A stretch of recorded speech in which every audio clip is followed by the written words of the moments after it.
Hi guys, today I'm going to be talking about Pro Tools 11 and should you buy it. It's something that I went through because I'm at university, and it's a decision that I decided to make in the end because it still is the industry standard really. But I'm going to go through some of the pros and cons of buying it in comparison to other DAWs today.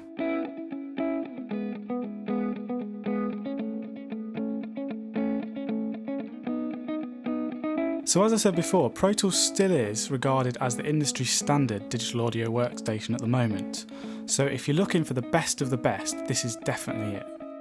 So a little bit of background, Pro Tools is at the moment on version 11 and 12 is due to come out soon. So whether you want to spend your hard-earned cash on 11 now or wait until the next one comes out, that's up to you.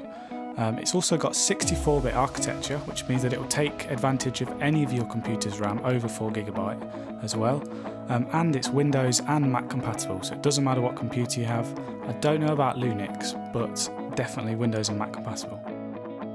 So on to the advantages of the Pro Tools 11.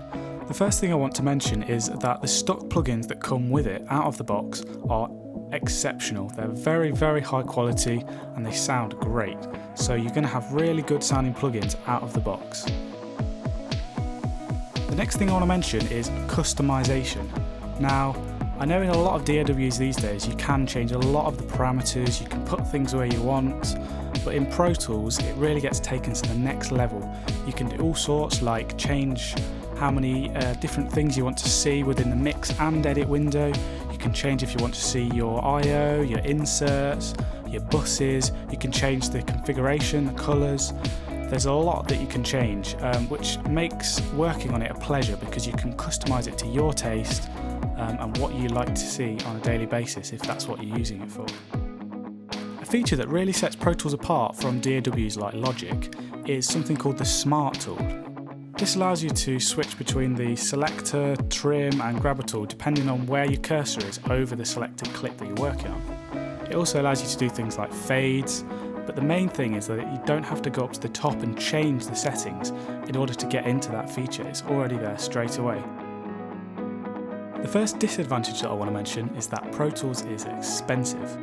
Even with a 60% educational discount, it's still over £200, and for the HD system you're looking at over £1,000. My advice would be, don't invest in this unless you've really had to think about it, because there's other pieces of software that do this very, very well for a lot cheaper.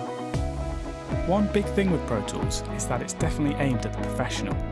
There's a number of reasons for this, and the first is that there's a very limited number of stock plugins.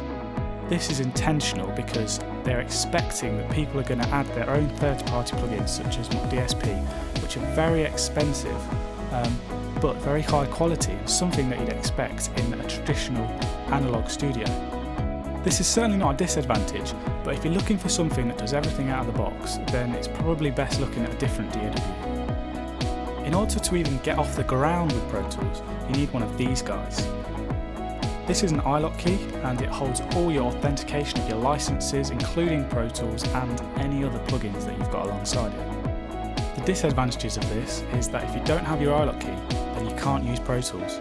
But the advantage is that you can take that key to anywhere in the world, any studio in the world, and use it on their system with your plugins and your version of Pro Tools. I want to aim this one at any absolute beginners who are just starting out using DAWs, and if you want to learn Pro Tools, that's absolutely great, but it's a very complex piece of software with a lot of shortcuts that you're going to have to learn, so just bear in mind that it's going to take you longer to learn than maybe other DAWs when you start using them. Thanks for watching guys, be on the lookout for any new content that I'm bringing out, and as always, like and subscribe if you liked the video. I'll see you in the next one.